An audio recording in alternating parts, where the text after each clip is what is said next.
नमो अरिहन्ताणं नमो सिद्धाणं नमो आयर्याणं नमो वज्रायाणं नमो लोये सव्यसाहूणम् ऐसु पञ्चनमुक्कारो सव्वपावपणासनो मङ्गलाणं च सव्येसिं पडमं हवै मङ्गलम् आस्वाद्य यद्वाक्यरसं बुधानां पीयूषपानेति भवेत् तृणैव नमामि तं विश्वजनीनवाचं वाचं यमेन्द्रं धिनवर्धमानम् अचिन्त्यचिन्तामणिकल्पशाखिने विशुद्धसद्ब्रह्मसमाधिशालिने दयार्णवायार्थितदायिने सतां नमो नमः श्रीगुरुवे सूरये नमो नमः श्रीगुरुवे सूरये नमो नमः श्रीगुरुवे सूरये।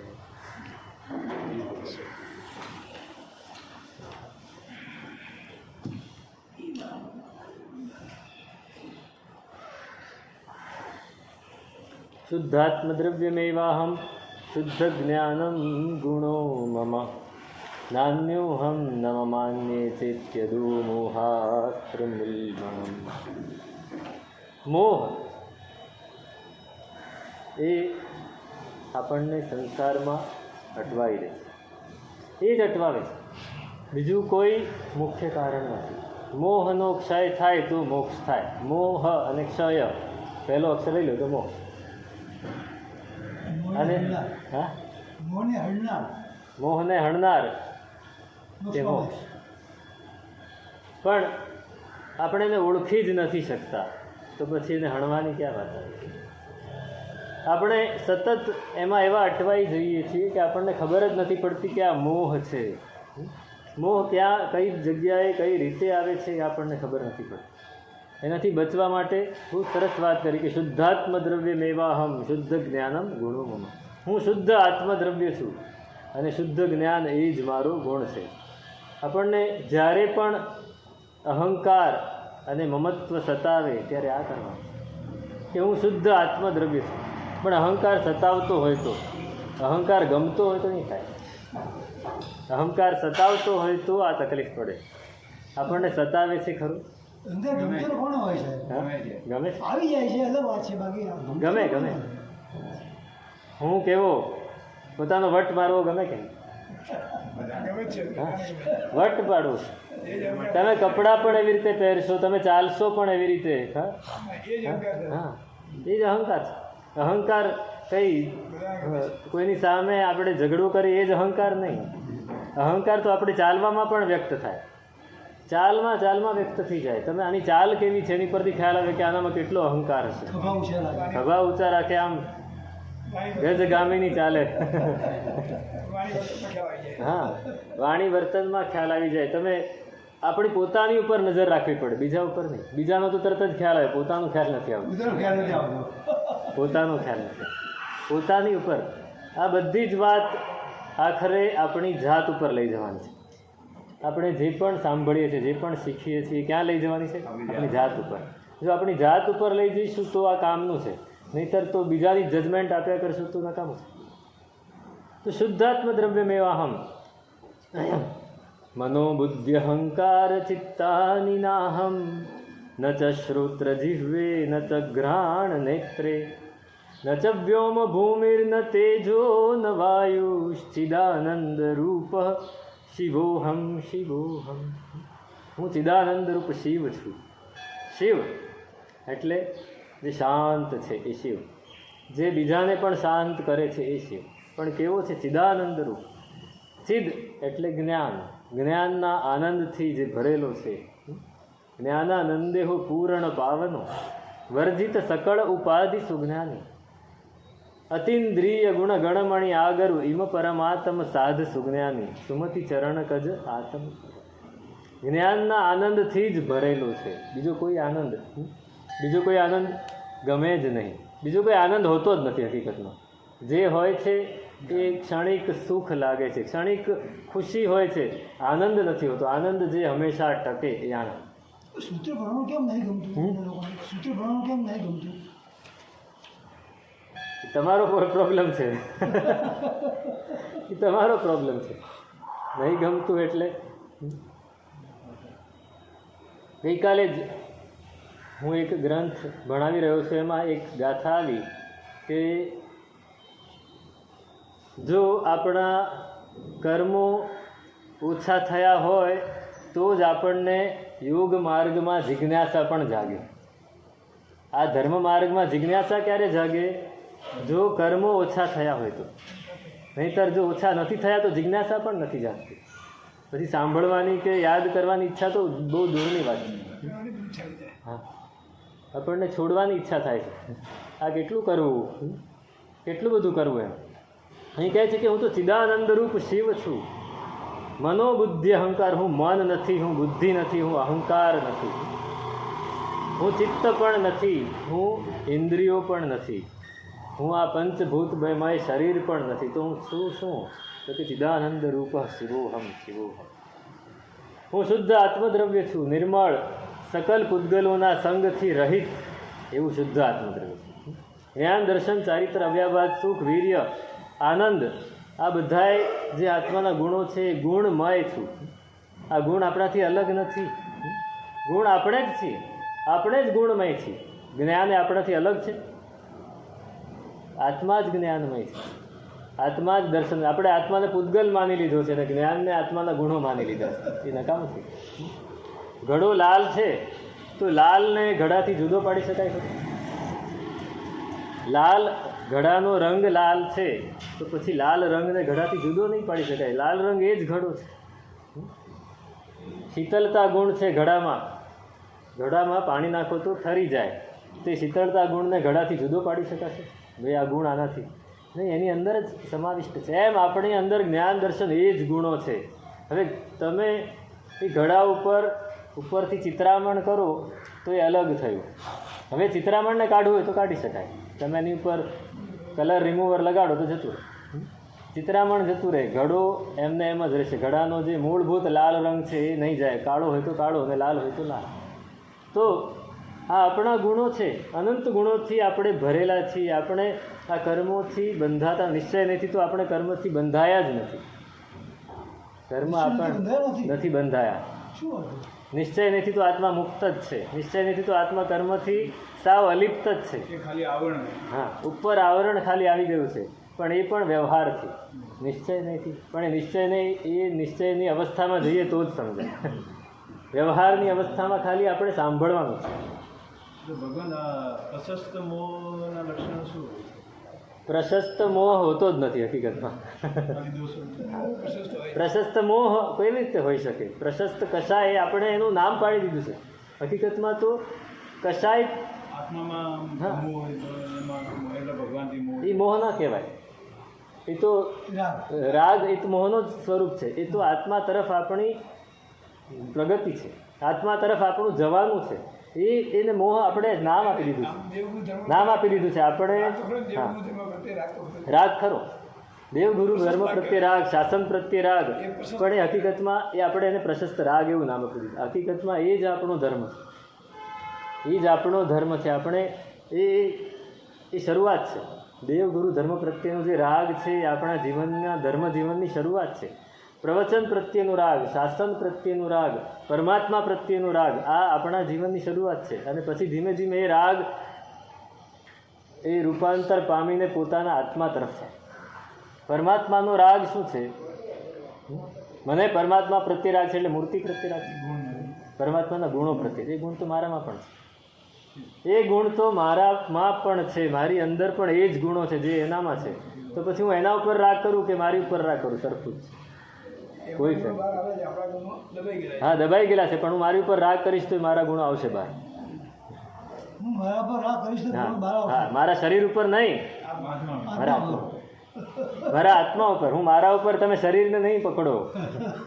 આપણે શરીરને જ પકડીએ છીએ. મારા ઉપર રાગ એટલે શરીર ઉપર રાગ નહીં, મારા આત્મા ઉપર રાગ. શરીર ઉપરનો રાગ છોડવો પડશે. આત્મા ઉપર, પરમાત્માએ શું કર્યું 12.5 વર્ષ? આત્મા ઉપર રાગ કર્યું છે, પોતાના આત્મા ઉપર. પછી પોતાના આત્માને સહેજ પણ નુકસાન નહીં થવું જોઈએ. આપણા શરીરને આપણે નુકસાન થવા દઈએ સહેજ? આપણા શરીરને આપણે સહેજ પણ નુકસાન થવા દેતા નથી. એટલે હા, હવે આખી બાજી પલટી નાખવાની છે. આત્માને સહેજ પણ નુકસાન નહીં થવું જોઈએ. મનમાં ખોટો વિચાર આવે, આત્માને નુકસાન છે. ગુસ્સો આવે તો આત્માને નુકસાન છે. અહંકાર જાગે તો આત્માને નુકસાન છે. કોઈને છેતરવાની વૃત્તિ જાગે તો આત્માને નુકસાન છે. કંઈક રાગ જાગે તો આત્માને નુકસાન છે. કંઈક દ્વેષ જાગે તો આત્માને નુકસાન છે. આ બધાએ નુકસાનથી આત્માને બચાવવાનું છે. પરમાત્માએ શું કર્યું? ગોવાળિયાએ ખીર કરી પગમાં, કે સંગમે 20 ઉપસર્ગ કર્યા, તો એ પોતાના આત્માને, સંગમ એ જ જોઈ રહ્યો છે. 6 મહિના સુધી એણે જોયું કે આ પોતાના આત્માને સહેજ પણ નુકસાન કરે તો હું ચડી બેસું. શું કર્યું? પોતાની જાતને આ નુકસાન કરે, એ મને નુકસાન કરશે તો વાંધો નથી, પોતાની જાતને નુકસાન કરીએ મારે જોવું છે. 6 મહિના સુધી, ને 6 મહિના સુધી પરમાત્મા કેટલા અડીખમ, કેટલા અડીખમ. સંગમ ગમે એટલા પ્રયત્નો કરે, આપણે કલ્પના ન કરી શકીએ એ પ્રમાણે ભગવાનને હેરાન કરે. એટલે આપણે કહીએ, પણ ભગવાન હકીકતમાં હેરાન કોઈ આપણને ક્યારે કરી શકે? જ્યારે આપણે હેરાન થઈએ તો. આપણને કોઈ હેરાન કરી શકતું જ નથી. તમે અહીં આવીને મને ઊભો કરી દો, હું ઊભો થઈને જતો રહું તો શું વાંધો? મને શું વાંધો છે? તમે મને હેરાન નહીં કરી શકો. પેલા શેઠે ગુસ્સો નહીં કરવાની બાધા લીધી, યાત્રા કરવા ગયા છે. હવે એ જમાનામાં યાત્રા 20 વર્ષે 25 વર્ષે એકાદ વાર થાય. બધાએ તીર્થોની યાત્રા કરીને આવ્યા. એના શ્રાવિકા કહે, તમે આટલા બધા તીર્થોની યાત્રા કરી, જીવનમાં કંઈક બદલાવ આવવો જોઈએ. આપણે તો રોજ યાત્રા કરતા, એટલે જીવનમાં શું બદલાવ આવે? જે રોજ કરતા થઈ ગયા ને એટલે નકામું થઈ ગયું. આ ક્યારેક જ કરવાની હતી. અત્યારે પર્યુષણ આવશે તો આપણે સંઘમાં સમજો કે 50, 100, 200, 500, 28 થાય. પહેલાં આજથી 50 વર્ષ પહેલાં 25, 30, 28 તો આમ બહુ મોટી વાત. કેમ કે જીવનમાં એક 28 કરી એટલે એને બધું છોડી દેવું પડે. પછી 28 કરી છે રાત્રિ ભોજન ના કરાય, 28 કરી છે બહારનું ના ખવાય, 28 કરી છે કંદમૂળ ના ખવાય, 28 કરી છે ગાળો ના બોલાય, 28 કરી છે રસ્તામાં કોઈની સાથે ઝઘડાય નહીં. એ મનમાં એવી છાપ હતી. એટલે 28 કોઈ ભાગ્યે જ કરે.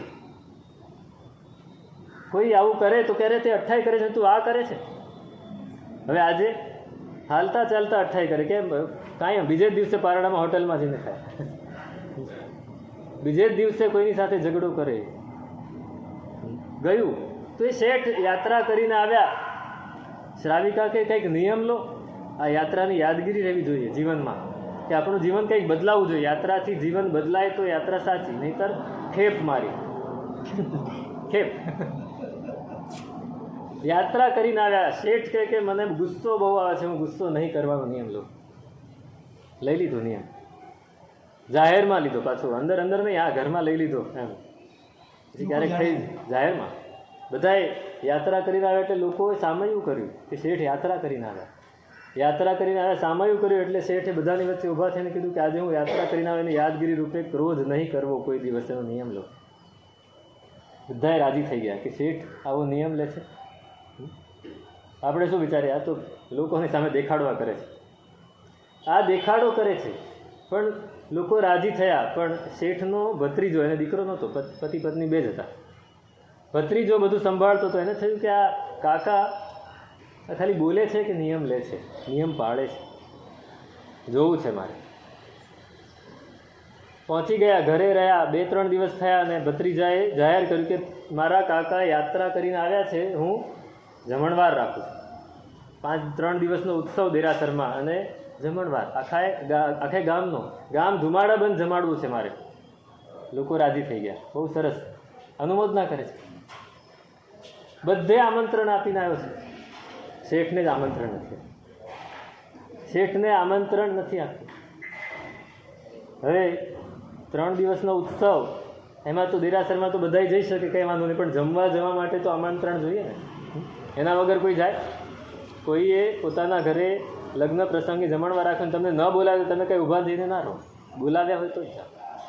એટલે શેઠ વિચારે, પેલા શેઠાણી વિચારે છે, શેઠને કે આને આપણને કીધું પણ નથી, આપણે જવું કેવી રીતે?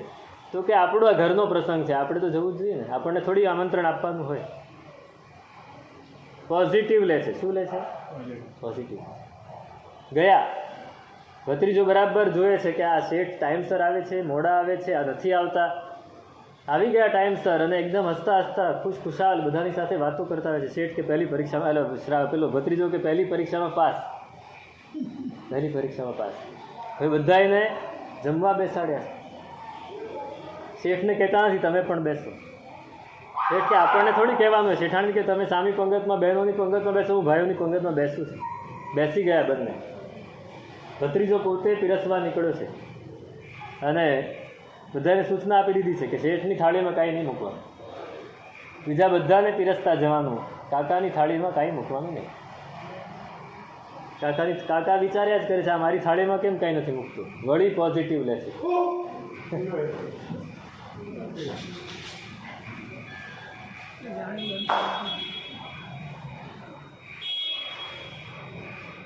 તો શેઠ વિચારે છે, એમના શેઠાણી સામેથી જોઈને ઈશારો કરે છે, તમે આ અહીંયા કેમ જમવા બેઠા છો? તમને હજી થાળીમાં પીરસ્યું નથી. આટલું અપમાન આપણને શું થાય? ભયંકર અપમાન. ભયંકર અપમાન. કાળ ઝાળ થઈ જાય ને માણસ. શેઠ ઊભા થઈ ગયા અને કહે કે અરે આ મારા ઘરનો પ્રસંગ છે, મારે પહેલાં પીરસવું જોઈએ, પછી જમવાનું હોય. ભત્રીજો સાચો છે. પીરસવા માંડ્યા. છેલ્લે બધા બચ્યા હતા ત્યારે શેઠ બેઠા જમવા માટે અને ભત્રીજાએ શેઠની થાળીમાં લાડવો મૂકવાને બદલે પથ્થરો મૂક્યો. આ ત્રીજું અપમાન. શેઠ વિચારતા જ નથી. શેઠ વિચારતા નથી.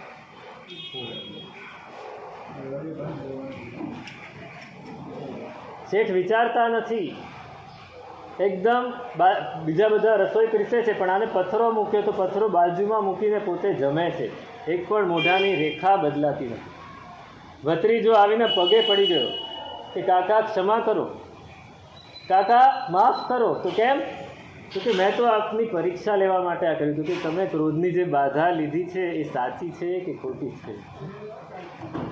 ક્રોધની બાધા લીધી હતી, ગુસ્સો નહીં કરવાની બાધા લીધી હતી, એ સાચી છે કે ખોટી છે?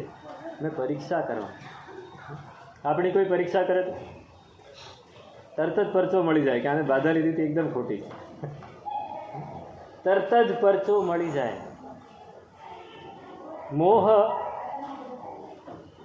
આપણા આત્મા ઉપર, તમે કહો છો ને આપણા આત્મા ઉપર જ રાગ કરવાનો છે. આપણા આત્માને સહેજ પણ નુકસાન. પરમાત્માએ 6 મહિના સુધી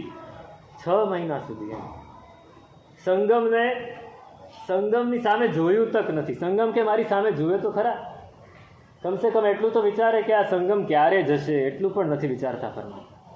કેમ નથી વિચારતા? કર્મો ખપાવા છે નહીં, પોતાના આત્માને નુકસાન નથી પહોંચાડવું. હા, આત્માને નુકસાન ન પહોંચાડે એટલે કર્મો આપોઆપ ખપવાના છે. એની માટે ભગવાને પ્રયત્ન જ નથી કર્યો. પોતાના આત્માને સાચવવાનો જ પ્રયત્ન કર્યો છે. પોતાના શરીરને સાચવવાનો બિલકુલ પ્રયત્ન. 12.5 વર્ષમાં પરમાત્મા ઊંઘ્યા કેટલું? એક અહોરાત્ર, એક અંતર્મુહૂર્ત ને એક અહોરાત્ર. પણ નીચે સૂઈને પાથરીને સૂતા છે, બેઠા છે નીચે. 12.5 વર્ષ જીના ઉત્તમ વીરજી ભૂમિને ઠાયા. નીચે પલાઠી વાળીને બેઠા પણ ઊભા ને ઊભા. ઊંઘ આવે તો ઊભા જ ઊંઘી લે. ક્ષણ માત્ર ઊંઘ આવે ને એટલે શું થાય? પ્રમાદ. અને પરમાત્માને તો અપ્રમત્ત અવસ્થામાં રહેવાનું છે એટલે તરત જ જાગૃત થઈ જાય, 2 આંટા મારી આવે. પરમાત્મા સંક્રમણ કરતા હતા. આચરણ સૂત્રમાં પરમાત્માની આખી ચર્યા લખી છે કે પરમાત્માને ઊંઘ આવે તો પરમાત્મા 2 રાઉન્ડ મારી આવે, ઊંઘ ઉડી જાય, પાછા કૌશલમાં ઊભા રહી જાય. સતત પોતાને સાફ કરવાની પ્રક્રિયા, પોતાની જાતને ચમકાવવાની પ્રક્રિયા, પોતાની જાતને ઉજળી કરવાની પ્રક્રિયા. ક્યાંય પણ મેલ નથી રહી જતો ને. સતત આત્મનિરીક્ષણ, સતત અંદર લીન થઈ ગયા. એક ધ્યેય બાંધી દીધું, એક લક્ષ્ય બાંધી દીધું. એ લક્ષ્યમાં એટલા બધા લીન થઈ ગયા કે ચિદાનંદ રૂપ શિવોહમ. શુદ્ધ આનંદથી પૂર્ણ પરમ જ્યોતિરૂપ, શુદ્ધ જ્ઞાન, રાગ દ્વેષ વિકાર રહિત, આ બધા મારા ગુણો છે. એ ગુણો એને મારે પ્રગટ કરવા છે. ગુણો તો પડેલા જ છે અંદર, ગુણો તો પડેલા જ છે. બે વસ્તુ છે, એક તિરોભાવ, એક આવિર્ભાવ. તિરોભાવ એટલે એને ઢાંકી દેવું, અને આવિર્ભાવ એટલે એને ઊભું ખુલ્લું કરવું. આપણે આપણી જાતને ખુલ્લી કરવી છે. અંદર બધું તિરોભાવ ઢંકાયેલું છે. જ્યારે આપણે ક્રોધ કરીએ છીએ ત્યારે આપણે જાતને આપણે વધારે ઢાંકી દઈએ છીએ. જ્યારે આપણે મોહ કરીએ છીએ ત્યારે આપણી જાત ઉપર એક ચાદર વધારે ઓઢી લઈએ છીએ. જ્યારે આપણે રાગ દ્વેષ કરીએ છીએ ત્યારે એક ધાબળો વધારે ઓઢી લઈએ છીએ. કાઢવાનો છે અને આપણે ઓઢતા જ જઈએ છીએ. કેટલા કાઢવા પડે, કેટલા કાઢવા પડે. આદિત્યસ્ય ગતાગતૈરહરઃ સંક્ષીયતે જીવનમ વ્યાપારૈર્બહુકાય ભાર ગુરુભિઃ કાલો ન વિજ્ઞાયતે દૃષ્ટ્વા જન્મજરા વિપત્તિમરણમ ત્રાસશ્ચ નોત્પદ્યતે પીત્વા મોહમયીં પ્રમાદ મદિરા ઉન્મત્તભૂતમ જગત. આખું જગત એ પ્રમાદની મદિરા પીને સૂઈ ગયું છે. પ્રમાદ રૂપી દારૂ પીને આપણે સૂઈ ગયા છીએ, આપણે જાગતા નથી. ભગવાન મુનીશ્વર સ્વામીની સ્તુતિ છે, ખબર છે ને?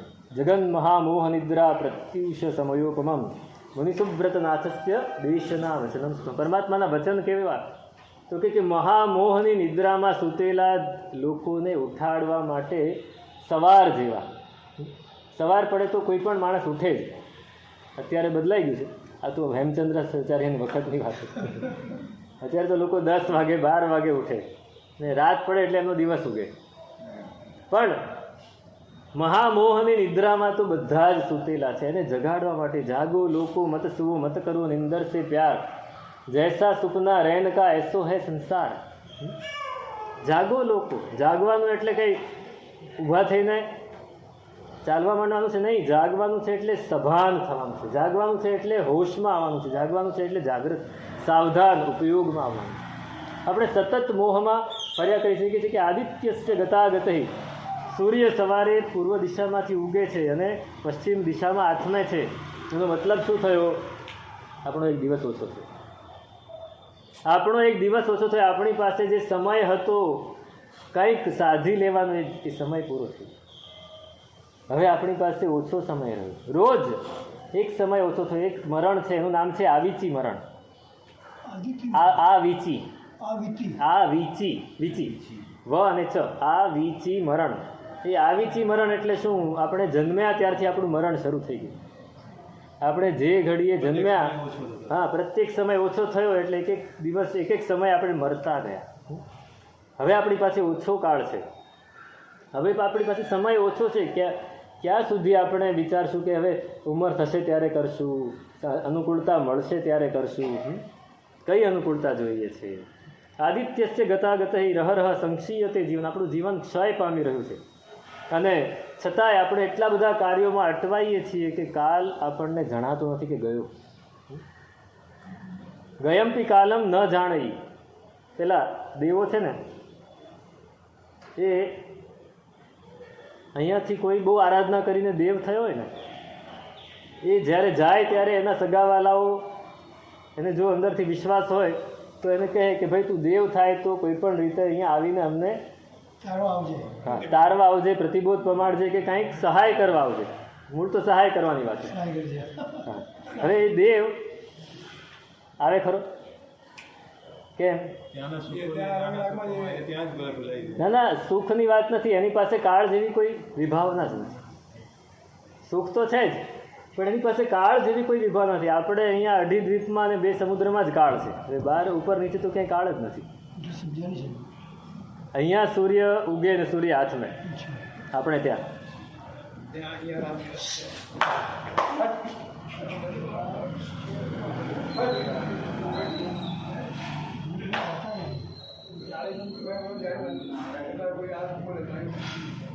આજે 12 ગામવાળા બધા આવ્યા છે ને?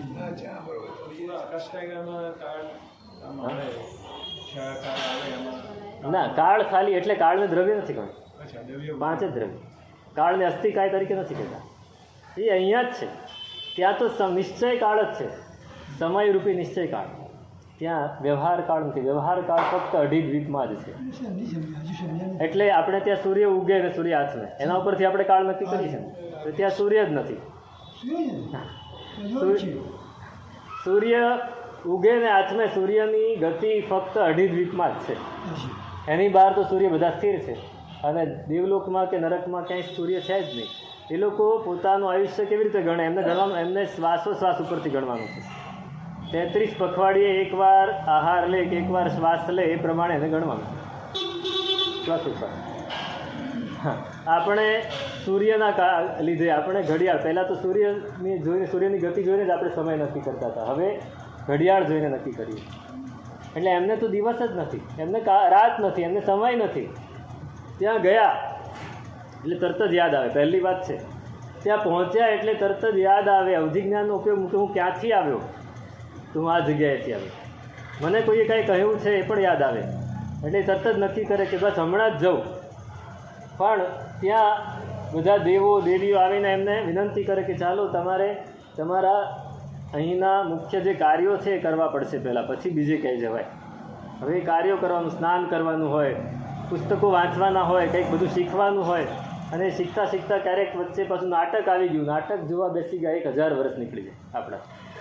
અહીં કેટલા ભાવ થઈ ગયા? ઓલો રાહ જોયા કરે, પતી ગયા બધા. રાહ જોયા કરે. એને કાળ, એને માટે એવું કહેવાય કે સુખમાં એવા લીન હોય કે ગયમથી કાલમ ન જાણતી.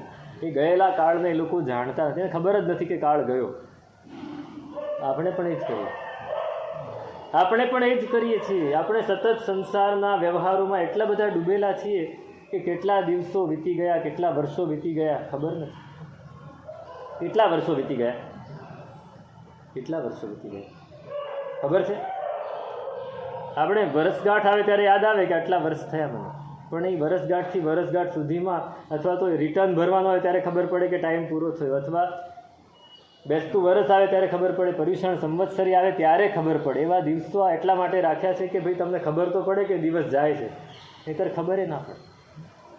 દિવસ જાય છે એ પણ ખબર ના.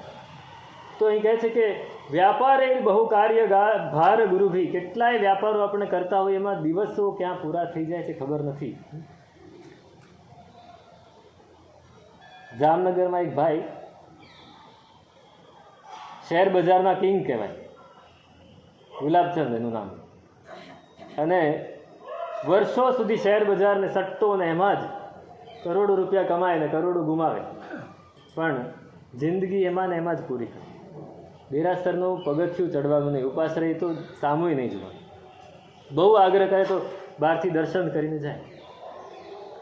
60, 62, 63 વર્ષની ઉંમર, અને એક દિવસ અચાનક ગળું પકડાઈ ગયું. ગળામાં પાણી નીચે ઉતરે નહીં. શરદી હશે, કફ હશે, આ હશે, તે હશે, બધું ડૉક્ટરને દેખાડ્યું. કંઈ મેળમાં પડ્યું. પછી ત્યાંના ડૉક્ટરને કંઈક ડાઉટ પડ્યો કે જાઓ મુંબઈ ટાટા મેમોરિયલમાં જઈને તપાસ કરાવો. તપાસ કરાવી, બાયોપ્સી કરી, ખબર પડી ગળાનું કેન્સર છે. ગળાનું કેન્સર છે. હવે અહીં સુધીની પરિસ્થિતિ તો બરાબર છે, પણ જેવી ખબર પડી એવું મગજ બગડ્યું. એટલે સુધર્યું. આપણી ભાષામાં બોલીએ તો બગડ્યું. અરે મેં આખી જિંદગી કાંઈ કર્યું નથી, મારું શું થશે? જ્યારે મરણ સામે દેખાય ને ત્યારે માણસને ખબર પડે કે મારું શું થશે. મેં આખી જિંદગી કાંઈ નથી કર્યું. મેં આખી જિંદગી એક પણ ધર્મક્રિયા કરી નથી. મને હતું કે જ્યારે ઉંમર થશે ત્યારે કરીશ. ના, ઉંમર થવા આવી ત્યારે તો કેન્સર થઈ ગયું. હવે હું જીવીશ નહીં તો મારી સદગતિ નહીં થાય, દુર્ગતિ થશે. હું સંસારમાં કાંઈ સાંભળ્યું તો છે નાની ઉંમરમાં બધું, પણ એ બધું ભૂલાઈ ગયું હતું. અને અચાનક યાદ આવ્યું. તો હવે શું કરવું? ગભરાઈ ગયો માણસ. જ્યારે ભય થાય ને ત્યારે શું કરવું એ ખબર ના પડે. હવે એને કાંઈ આવડતું નહોતું. એક ખમાસણું દેતા પણ નથી આવડતું. પૂજા કેવી રીતે કરવી એ પણ ભૂલી ગયો છે ભાઈ. કરવું શું? વિચારે છે શું કરવું, શું કરવું, શું કરવું. અને એને યાદ આવ્યું કે મને નવકાર તો આવડે છે કમસે કમ. શું આવડે છે? નવકાર મંત્ર. અને અમે સાંભળ્યું છે કે નવકાર મંત્ર એ ગમે એવી તકલીફમાં ગણો તો એ બહાર કાઢે. મને નવકાર જ તારશે. નવકારનો જાપ શરૂ કર્યો. નવકારનો જાપ કેવી રીતે? બોલીને કરે છે. જેટલું બોલાય, અવાજ નીકળતો નથી પણ બોલાય. બોલીને મન એમાં લગાડીને અને વિચારે છે. સૌથી પહેલાં નવકાર ગણતા પહેલાં બધાની સાથે સમાપ્ત ના કરે. નવકાર એમને એમ ન ગણાય, મનને શુદ્ધ કરીને ગણાય. એવું એને જાતે ઉગ્યું અંદરથી. એટલે બધા એને ક્ષમાપ ના કરે અને નૌકાર ગણે. 10 નૌકાર ગણાય એટલે ફરી મનને ચેક કરે કે કોઈના પ્રત્યે ખરાબ વિચાર નથી ને, કોઈનું દેવું બાકી છે તો એની સાથે મેં આડું નથી કર્યું ને. જે નોકરો ચાકરો સગાવાલા જે પણ મળે બધાને ક્ષમા આપતા જાય છે. મિચ્છામી દુક્કડમ, મિચ્છામી દુક્કડમ, મિચ્છામી દુક્કડમ, અને સાથે નૌકાર ગણતા જાય. દર 10 નૌકાર 20 નૌકાર ગણે એટલે પાછું મનને ચેક કરે, મનમાં ખોટો વિચાર નથી આવ્યો ને દૂર કરો, નૌકાર ગણો. એમ કરતાં કરતાં 6 મહિના નીકળી ગયા. ડૉક્ટરે કીધેલું કે આ માણસ વરસથી વધારે તો નહીં જ કાઢે, આની કોઈ દવા છે નહીં, તમારે કીમો લેવો પડે. કીમો લેવા ગયા, રેડિયેશન લીધા, બધું જ કર્યું, પણ મેળ નથી પડતું. પાણીનું ટીપું અંદર ઉતરતું નથી. 6 મહિના થયા અને ડૉક્ટરે કીધું કે હવે અમારા હાથમાં કાંઈ રહ્યું નથી, હવે તમારે જે કરવું એ કરો, એને ઘરે રાખો. અને એને હવે આ ભાઈએ નક્કી કર્યું કે હવે કાંઈ જ નથી કરવાનું, નૌકાર ઉપર લાગી પડો. વળી 2 મહિના નીકળી ગયા. નૌકાર એટલો બધો ગણે છે, એટલો બધો ગણે છે, અને આમ અંદરથી હવે પેલો ભય જે હતો દુર્ગતિનો એ ગયો કે હવે નૌકાર મળી ગયો છે, હવે મારો દુર્ગતિનો ભય ટળ્યો, દુર્ગતિનો ભય ગયો, હવે મને નૌકાર મળી ગયો છે, બસ અંદરથી સંતોષ છે. અને 2 મહિના પૂરા થયા અને એક દિવસ રાત્રે નૌકાર ગણતા ગણતા સૂઈ ગયા હતા. અચાનક ઉઠ્યા અને વોમિટ થઈ. એટલે ઉલટી કરવા માટે એને તરત જ બૂમ પાડી. આજુબાજુમાં જ કોઈ સૂતું હતું, એને કીધું બધે જલ્દી એક વાસણ આપ, પેલું બાઉલ લઈ આવતું, નાનું નહીં મોટું લાવ. આખી ડોલ, આખું ટબ લઈ આવ્યો પેલો, એમાં વોમિટ કરી. એને અડધું ટબ ભરાઈ ગયું, એટલી બધી વોમિટ થઈ. હું બહુ જ થાકી ગયો છું, મને ઊંઘવા દો. આટલા દિવસોથી ઊંઘ્યા નહોતા. એ દિવસે રાત્રે ઊંઘી ગયા 36 કલાક સુધા. 36 કલાક પછી ઉઠ્યા, પછી કે મને બહુ ભૂખ લાગી છે. આટલા દિવસથી અંદર ઉતરતું નહોતું એટલે ખાતા જ નહોતું. મને બહુ ભૂખ લાગી છે, મને કંઈક આપો. તરત જ દૂધ ગરમ કરીને આપ્યું, ફટફટ પી ગયા. પછી કે મને આ આપું તે આપું, ખાધું. પાછા નૌકાર ગણવા બેસી ગયા. પછી કે ડૉક્ટરને બતાવવા જવું છે, ચાલો. ડૉક્ટરને બતાવવા ગયા. ફરી એને મુંબઈ મોકલ્યા, જઈને તપાસ કરાવી તો નો કેન્સર. કેન્સર ગયું કે નહીં ગયું અલગ વસ્તુ છે. માણસને ખબર પડી, એને ખબર પડીને એને આટલી આરાધના કરી, આપણે શું કરવાના? દૃષ્ટવા જન્મ જરા વિપત્તિ મરણમ ત્રાસશ્ચ નોત્પદ્યતે. જન્મ જરા મરણ વિપત્તિઓ બધું આવે છે, છતાં એનાથી ભય લાગે છે ખરું? સંસારથી ડર લાગે છે ખરું? હું તો પહોંચી વળીશ બધું. કેમ ડર ક્યાં લાગે છે? દેખાતો નથી ડર લાગે. અમને ડર લાગ્યો તો અમે તો નીકળી ગયા. ડર લાગ્યો હોય તો માણસ કંઈક કરે, એને એ ડરને દૂર કરવા કંઈક કરે. ડર લાગ્યો હોય તો શું કર્યું આપણે? હકીકત લાગ્યો જ નથી, ખારો નથી લાગ્યો. આ સંસાર ખારો નથી લાગ્યો, ડર લાગતો જ નથી. હજી ઘરમાં જાઓ ને અને પેલું તમારો પૌત્ર છે આવીને દાદા દાદા કરીને વળગે તો શું થાય? બધું ભૂલાઈ જાય ને અહીં બોલેલું. ભગવાન કટોકટીમાં આપણે સંસાર તરફ જડીએ તો સાચો ડર લાગ્યો નથી, અને કટોકટીમાં ધર્મ તરફ વળીએ તો ખ્યાલ આવે કે સાચો ધર્મ. કટોકટી આવી નહીં, કટોકટી ન હોય તો પણ અરે આખી દુનિયાની કટોકટી ઓછી છે. આખી દુનિયામાં બીજાના અનુભવ પરથી જે ન શીખે ને મૂર્ખ કહેવાય. એવું હા, પોતાના અનુભવ પરથી પણ આપણે નથી શીખતા તો બીજાના અનુભવ પરથી ક્યાંથી શીખવાના? તો પીત્વા મોહમયીમ પ્રમાદ મદિરામ. મોહ અને પ્રમાદની મદિરા આપણે પી લીધી છે, એટલે હવે આપણે સતત ઊંઘમાં છીએ, સતત ઊંઘમાં છીએ. ઊંઘ્યા જ કરીએ છીએ. પેલો કોઈ આવીને ઉઠાડે, અરે ઉઠું છું હમણાં. ઘણા લોકો એવા એને ઉઠાડો ને 2 મિનિટમાં ઉઠું છું, અને પછી 20 મિનિટ બીજી કાઢી નાખે. વળી ઉઠાડે તો નહીં ઉઠે, પછી ડોલ ભરીને પાણી જ નાખવું પડે. પછી કર્મરાજા આવીને ડોલ ભરીને પાણી નાખે ત્યારે એકદમ હાફળો ફાફડો જાગે કે અરે તો રાત પડી ગઈ, શું કરીશ? મોહથી બચવાનું છે, મોહથી આપણી જાતને બચાવવાની છે, મોહને દૂર કરવા માટે મહેનત કરવાની છે. યો ન મોહિયતી લગ્નેશુ ભાવેશ્વદય કાદિશુ આકાશમિવ પંકેન નાસૌ પાપેન લિપ્યતે. જે ઔદયિકાદી ભાવોમાં લાગતું નથી. ઔદયિકાદી, આ ઔદયિક ભાવ છે ને આપણે જેમાં મોહ પામીએ છીએ, શું છે? ઔદયિક ભાવ. ઔદયિક ભાવ એટલે શું? કર્મના ઉદયથી પ્રાપ્ત થતા 4 ગતિ, 5 ઇન્દ્રિયો, આ બધું મળ્યું છે. આ 5 શરીર, આ બધું જે આપણને મળ્યું છે એ શેને લીધે મળ્યું છે? કર્મના ઉદયથી. ઉદયને લીધે જે વસ્તુ મળી છે એની ઉપર મોહ નથી પામવાનો, કે કર્મનો ઉદય જ્યારે જેવો પૂરો થશે કે તરત જ બધું જતું રહે. કર્મનો ઉદય પૂરો થયો, પેલો માણસ નીકળ્યો તો મુસાફર રસ્તામાં જતો હતો અને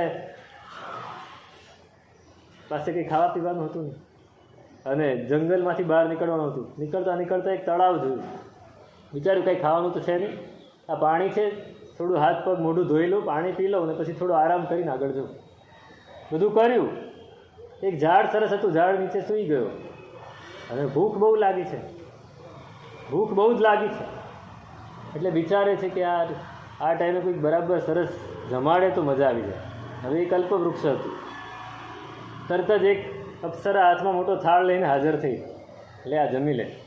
જમી લીધું, પેટ ભરીને જમ્યો. આ તો સારું કહેવાય. હવે આમ ઊંઘ ચડી, તો કે સરસ પથારી હોય ને તો બહુ મજા આવે. તો એક પલંગ હાજર થઈ ગયો, સૂઈ ગયો પલંગ ઉપર. વળી વિચારે છે કે પગ બહુ દુખે, કોઈ દબાવવાવાળું હોય તો બીજી બે અપ્સરા આવી ગઈ, પગ દબાવે. હવે આ જે આનંદ છે ને, માણસ સખણો ના રહે. આ મળ્યું છે પછી એમ વિચારે છે કે આ વખતે મારી ઘરવાળી આવી જાય તો શું થાય. આવી ગઈ લાકડી લઈને. આ કોણ છે? કોણ પગ દબાવે છે? બે લાકડી મારી. બધું બંધ થઈ ગયું, બધું જ જતું રહ્યું. આપણને બધું જ મળ્યું છે, પણ આપણે સખણા નથી રહી શકતા. યોન મોહિયતી લગ્નેશ. આપણે ઉદયકાદી ભાવોમાં સતત અટવાયા જ કરીએ છીએ. આ મળ્યું તો હજી બીજું મેળવવું છે, બીજું મળ્યું તો હજી ત્રીજું મેળવવું છે, ત્રીજું મળ્યું તો હજી ચોથું મેળવવું છે. કોઈ દિવસ જહા લાહો તહા લોહો. ઈચ્છાઓ આગાસ સમાણંતિયા. અતૃપ્તિ થતી જ નથી, સંતોષ નથી થતો. સંતોષ એ જીવનનો સૌથી મોટો ગુણ છે.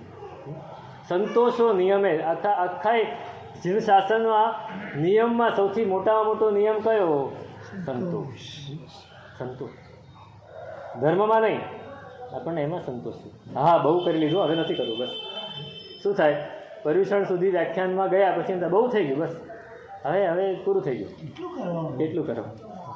કંઈ જીવવાનું તો ખરું ને. આખો દિવસ આમાં ટાઈમ બગાડવો એમ થઈ જાય. સંતોષ નથી થતો, પણ સંતોષ ત્યાં કરવાનો છે, અહીંયા નથી કરવાનો. જો ઉદયકાદી ભાવોમાં આપણે લાગવું નથી, જે ઉદયકાદી ભાવોથી ખરડાતો નથી, લેપાતો નથી, એને કોઈ દિવસ કર્મ બંધ થતું નથી.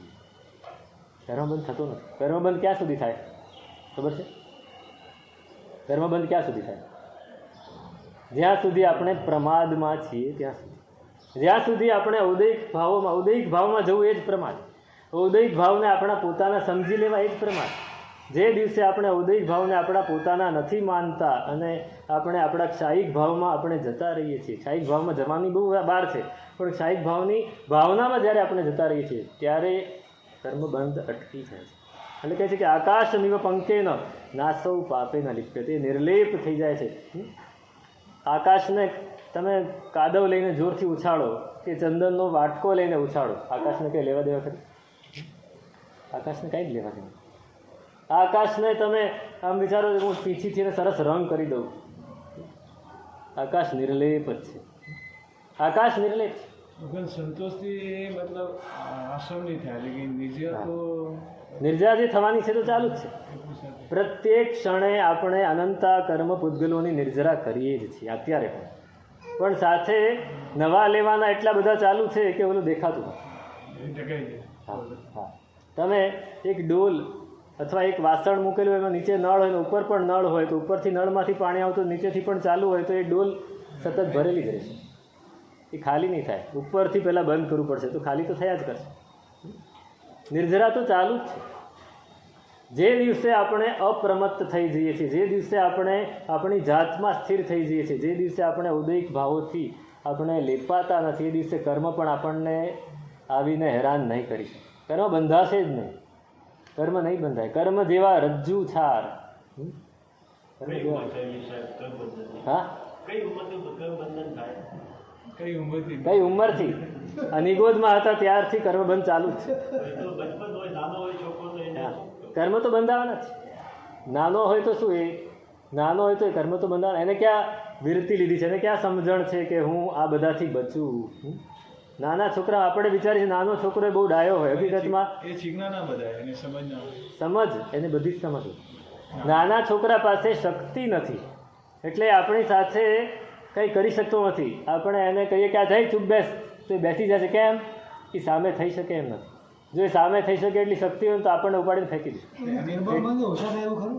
કંઈ ઓછા નહીં. એની તમતમતા ઓછી હતી. તરતમતા, હા, એને એ હજી સંસારની આટીઘોટીની ખબર નથી, એને હજી સંસારની માયાજાળની ખબર નથી. એટલે એટલું કર્મબંધ એને ઓછો થાય સમજાય, પણ કર્મબંધ તો થાય જ. કશાયો એનામાં પણ એટલા જ હોય. કેટલાય નાના છોકરાઓ સ્કૂલમાંથી પોતાના આજુબાજુના સહાધ્યાયની વસ્તુઓ ચોરીને આવતા હોય છે. એ શું કરે? તેને લીધે આપણે એમ કહીએ કે આ અજ્ઞાનથી કરે છે. અજ્ઞાન નહીં, પૂર્વની સંજ્ઞા, એના કશાયો એની અંદર પડેલા જ છે. એ લોભ પડેલો જ છે. એ બીજાને છેતરે છે, ચોરી કરે છે, માયા કરે છે, બધું જ કરે છે. પણ એ હજી એનું ફિલ્ડ નાનું છે એટલે દેખાતું. આપણું ફિલ્ડ મોટું થયું એટલે દેખાય છે. બાળકો એ હંમેશા ભોળા જ હોય એવું નહીં માની લેવું. એ દેખાય છે ભોળા. બાળકો નાનપણમાં પણ નાનું બાળક હોય ને એને આપણે એના હાથમાંથી કંઈક છીનવી લઈએ તો રડે છે. કેમ રડે છે? સંજ્ઞા, પરિગ્રહની સંજ્ઞા. એને કશા એને ગુસ્સો પણ આવે છે કે હમણાં હજુ શક્તિ હોય તો આને બેટ ઠોકી દો એમ. એ કરી નહીં શકે. નાનું બાળક અમે રોજ જોઈએ છીએ અહીંયા. અમારે તો રોજનો અનુભવ છે. એટલા બધા બાળકો આવતા. તમારા ઘરે તો 1-2 બાળક હોય, 5 બાળક હોય, પણ અમારે તો રોજ એટલા બાળક આવતા હોય. રોજનો અનુભવ. તો જે ઔદૈક આદિ ભાવમાં લેપાતો નથી એ આકાશમાં લાગેલા કાદવ જેમ લેપાતા નથી, આકાશ લેપાતું નથી એમ એ પણ લેપાતું નથી. પરમાત્માએ દાખલો આપ્યો ખબર છે ને? જયંતી શ્રાવિકાએ પૂછ્યું કે કોણ કર્મથી લેપાય છે અને કોણ કર્મથી નથી લેપાતું? તો કે જે કશાયોથી ખરડાયેલો છે એ કર્મથી લેપાય છે, અને જે કશાયોથી ખરડાયેલો નથી એ કર્મથી નથી લેપાતું. એનો દાખલો આપ્યો કે માટી છે ને, માટીના 2 ગોળા બનાવો, એક ભીનો અને એક સૂકો. હવે ભીનો ગોળો તમે દિવાલ ઉપર નાખશો તો ચોંટી જશે, અને સૂકો ગોળો નાખશો તો ખરી પડશે. કર્મ તો આવવાનું જ છે. કર્મનો બંધ છેક 10મા ગુંઠાણે અટકે છે. સકશાયિક એ ખાલી એક ક્ષણનું, એક સમયનું કર્મ બંધાય. સાતાવેદનીયનું 11મા ગુંઠાણાથી એને નથી ગણતા આપણે. કશાયને લીધે કર્મ બંધાય છે ક્યાં સુધી? 10મા ગુંઠાણા સુધી. એ 10મા ગુંઠાણા સુધી સતત કર્મો તો બંધાયા જ કરવાના. પણ એ આવી રીતે સૂકો ગોળો નાખ્યો ને નીચે ખરી ગયો. અને આપણે ઓછામાં ઓછું નાનામાં નાનું પણ કર્મ નથી બાંધતા એમ વિચારીએ છીએ, પણ કર્મ તો બંધાયા જ કરે છે. અનંતું કર્મ નહીં, ચોંટ્યા કરે છે. ચીકણું કર્મ બંધાય છે. એનાથી બચવું છે. હા, એ તો કરવું છે અત્યારથી. શું કહું છે? અત્યાર સુધી મેં કહ્યું શું? હું મોહથી બચો, પોતાની જાતને સમજો, પોતાની જાતને ઓળખો, પોતાની જાતને એના વિશે જાગૃત થાઓ, સાવધાન બનો, ઉપયોગ રાખો, પ્રમાદ છોડો, કર્મ બંધ નહીં થાય. આ ગેરંટી છે જ્ઞાનીઓની. આ જ્ઞાનીઓની ગેરંટી છે. તો જો અહીં લખ્યું છે તેથી જ નિર્ગ્રંથો. સાધુઓ શા માટે આટલી બધી સાધુ ક્રિયા કરે છે? મૂળ વસ્તુ છે પરભાવમાં જતી આપણી જાતને રોકવાની છે. સાધુઓ આશ્રમોનો ત્યાગ કરે છે, ગુરુકુળમાં વસે છે, વનમાં વિચરે છે. વિપાકો, કર્મના વિપાકો આવે ત્યારે એને એ સમતાથી જોયા કરે છે, સ્વીકાર કરે છે. આગમોને ભણે છે. કેમ? તો કે અનાદિકાળથી જે પરભાવમાં આપણે લાગેલા છીએ એ દૂર થાય. સાધુપણામાં અત્યારે તો શું થઈ ગયું કે સાધુપણું એટલે આપણા મગજમાં એટલું છે કે સાધુપણું એટલે લોચ કરવો, સાધુપણું એટલે વિહાર કરવો, સાધુપણું એટલે ગોચરી લાવવી, મેલા કપડાં પહેરવા. આ 4-5 વસ્તુમાં આપણું સાધુપણું આવી જાય. નહીં, 4-5 વસ્તુમાં સાધુપણું નથી. એ તો એક ભાગ છે. સાધુપણું તો આ છે, પરભાવમાંથી પોતાની જાતને બહાર કાઢવું. સાધુપણું આ છે, પરભાવ. વિભાવમાં સતત આપણો આત્મા જે આપણું મન જતું રહે છે એમાંથી એને બહાર કાઢવું. દરેક ક્રિયા આપણી છે ને, આપણી દરેક ધર્મ ક્રિયા આપણને સંસારમાંથી, આપણા પરભાવમાંથી ક્ષણે ક્ષણે બહાર કાઢવામાં સમર્થ છે, જો આપણે એને એ રીતે કરીએ તો. આ મોહને ત્યાં ટાળવાનો ઉપાય છે મોહ. મૂઢ મનુષ્ય શું શું કર્યા કરે છે એની વાત પણ લખી છે હજી આગળ, તેનું શું સ્વરૂપે અગ્રેધિકા અર્થમાં. ધન્યવાદ.